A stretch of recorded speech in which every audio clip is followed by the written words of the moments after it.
അസ്സലാമു അലൈക്കും വറഹ്മത്തുള്ളാഹി. ബിസ്മില്ലാഹ്, അൽഹംദുലില്ലാഹ്. റസൂലുള്ളാഹി സ്വല്ലല്ലാഹു അലൈഹി വസല്ലമ പഠിപ്പിക്കുന്നു, യുഅ്താ ബി ജഹന്നമ യൗമഇദിൻ ലഹാ സബ്ഊന അൽഫ സിമാമിൻ.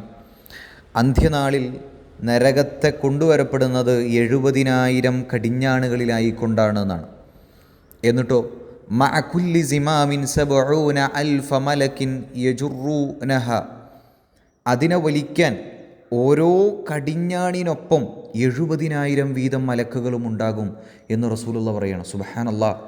70,000 കടിഞ്ഞാണുകളുള്ള നരകത്തിന് ഓരോ കടിഞ്ഞാണുകളിലും അത് വലിക്കാൻ വീണ്ടും 70,000 മലക്കുകൾ ഉണ്ടാകുമെന്നാണ്. ഈ ഹദീസിലൂടെ നമ്മൾ മനസ്സിലാക്കേണ്ടത് നരകത്തിൻ്റെ വ്യാപ്തിയും അതിഭയാനകമായ അതിൻ്റെ വലിപ്പവും ഒക്കെ ഇതിലൂടെ നമ്മൾ മനസ്സിലാക്കേണ്ടതുണ്ട്. അതുകൊണ്ട് പ്രിയമുള്ളവരെ, ആ നരകത്തിൻ്റെ പ്രവർത്തനങ്ങൾ, അതിൽ നിന്നൊക്കെ മാറി നിന്നുകൊണ്ട് സ്വർഗപ്രവേശനത്തിനുള്ള പ്രവർത്തനങ്ങൾ അതിലൂടെ സഞ്ചരിക്കുവാൻ നമുക്ക് സാധിക്കേണ്ടതുണ്ട്. അല്ലാഹു സുബ്ഹാനഹു വ തആല നമുക്കതിനുള്ള തൗഫീഖ് നൽകി അനുഗ്രഹിക്കുമാറാകട്ടെ. വസ്സലാമു അലൈക്കും വറഹ്മത്തുള്ളാഹി വബറകാതുഹു.